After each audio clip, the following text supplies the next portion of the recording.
So thank you again for this opportunity to present in this sort of vibrant community. So my topic today is about can we design roads that communicate? So this is an approach using our expertise in material science and metaverse technologies. So myself, I'm Anand Sreeram. I'm an assistant professor at the University of Nottingham, and I'm part of the Nottingham Transportation Engineering Center. And this work is part of our ongoing project, which is supported by the Transport and Innovation Grants by the Connected Places Catapult and the Department of Transport.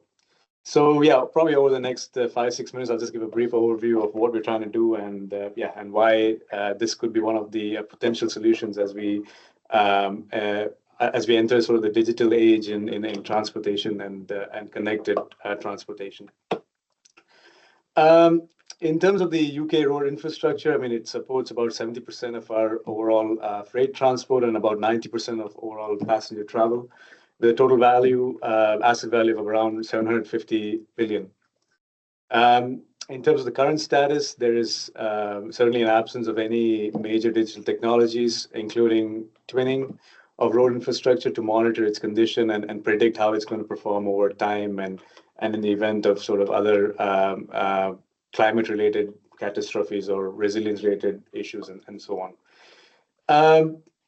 When looking at developing any kind of digital technologies for road pavements, the development of sort of digital twins in theory requires data from many different sources, so virtual models of our structure, maybe the information from our asset, which is usually through sensors and so on. When thinking about a material like road pavements, there's a high degree of complication because the virtual models for designing virtual models for things such as road pavements, which is made of asphalt, is highly difficult because asphalt is a viscoelastic material. It's a time-dependent material. Its viscosity as well as elasticity it changes over time, as well as its loading rate and so on. There is also an absence of accurate real-time data of road conditions. I mean, we don't really. I think most of our asset management currently it's done on a yearly basis or bi-yearly basis and so on. So we don't really have that accuracy when considering the real-time condition of our road assets. And even if you were to build sort of these digital models, there is a big challenge in communicating between a digital or virtual model and the actual physical structure or the physical asset. When looking at the current state of the art, I mean, there's a lot of interesting work in this area recently. I mean, there's a lot of interest as well from the Department of Transport as well as government agencies. But currently, the digital representation of road pavements, such as through building information models or so-called digital twins, they generally prioritize virtual models of our pavements for monitoring analysis, but they really fall short of capturing all the different mechanical and physical characteristics. Generally, there's a dependence on traditional visual or sort of non-destructive techniques to capture pavement conditions. There's almost there is no information about the internal condition of pavement layers, which is actually what leads to damage.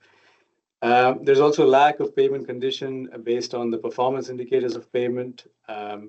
And whatever sort of building information models or so-called digital twins that exist, I mean, there's an absence of physics in any of these virtual models, as in these models may be useful from sort of an asset management perspective, but really looking from a pavement deterioration as well as pavement management perspective, I think its use cases are still quite limited. So what are some of the potential solutions to this problem? One of the ways is that we need our asset we need to get information from our asset itself, which in this case is the road condition. So one way we could potentially do that is by using different kinds of sensors that can communicate and transmit real-time information about our asset.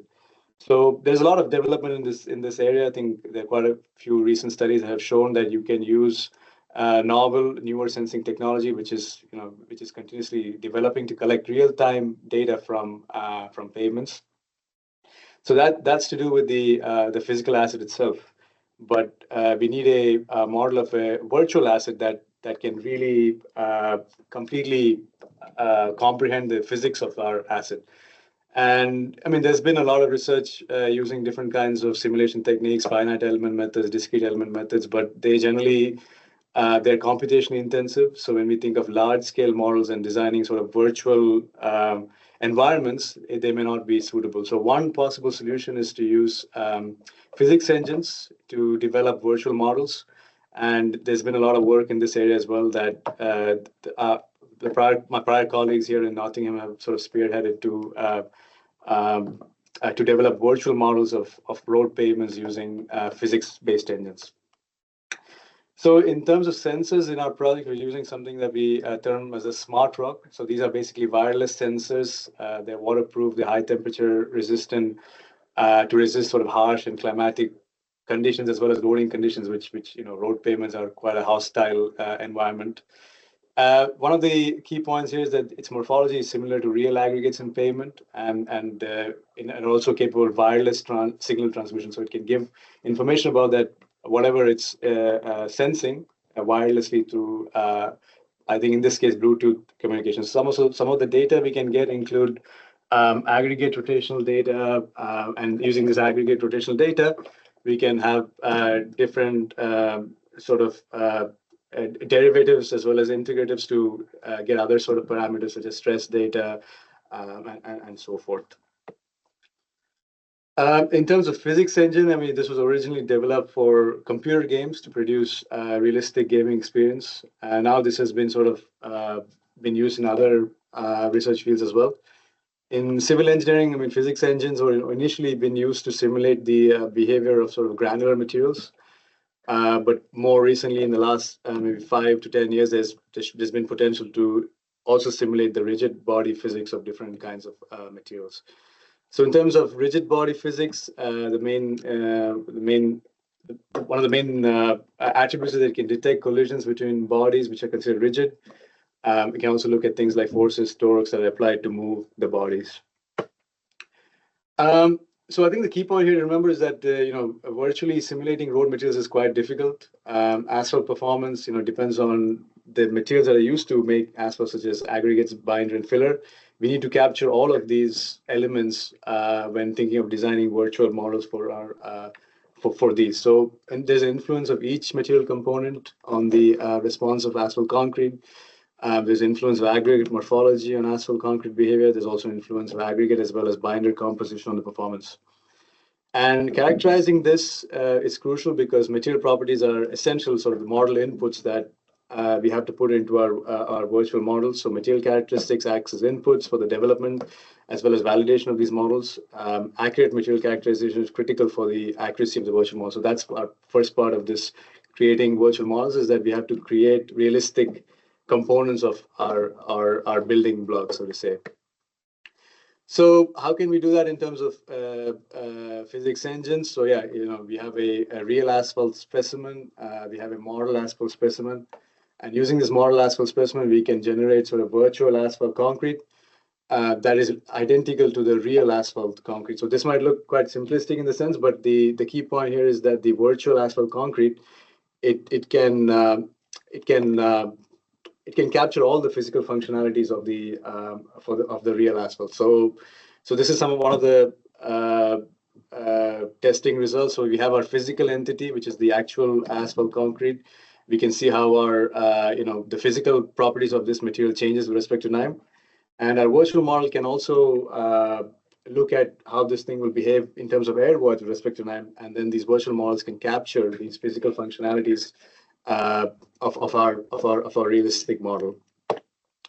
So what does that mean in terms of the development of physics-informed digital twins? Is that our virtual model with physical functionalities sort of can provide information to better engineer, design, and manage our existing entity, which is what in this case is our asphalt concrete. So how we see it is that it will be a sort of fusion between the virtual model that can predict and engineer better materials, and also feed data into the realistic model, which we can use to manage as well as engineer better materials.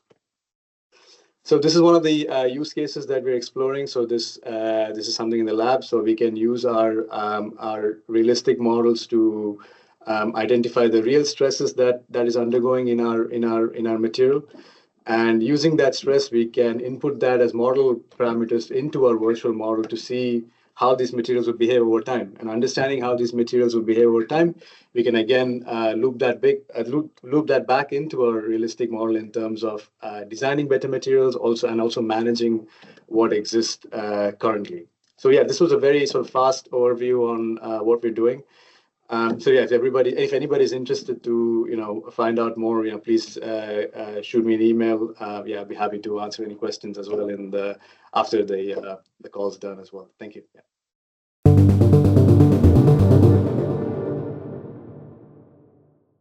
So first question, Adam, to yourself is, how large is that smart rock and how is it powered? Yeah, so the smart rock is about 30 millimeters in size. So it passes the 37.5 millimeter sieve size. Yeah, and it's battery powered, but the battery lasts as long as often as the data is collected. So if you collect data every minute, then it might last only a month. But if you collect it every other day, then yeah, it could last for several months or even years. And yeah, and there's I think the key aspect to remember is that there is constant development in sensor technology. So whatever sensor we have now, I mean, maybe a couple of years later, it will be much more advanced than it is now. So I mean, that's how we see it. Yeah. Great, thank you. And a linked question, if I may, here is, roads and rail both have multiple layers beneath the surface. Which is further ahead with monitoring, and what are they learning from each other? I think probably rails are much further ahead with monitoring. Yeah, there are quite sophisticated monitoring networks for rails because of the safety aspect mainly. Currently, yeah, I don't think we're not learning much from the rail sector as of now because yeah, the road maintenance is seen as it's cost intensive. So I think this could be one of the main reasons that yeah, we have not really taken much um, uh, of our understanding from rail monitoring into road pavements. Yeah.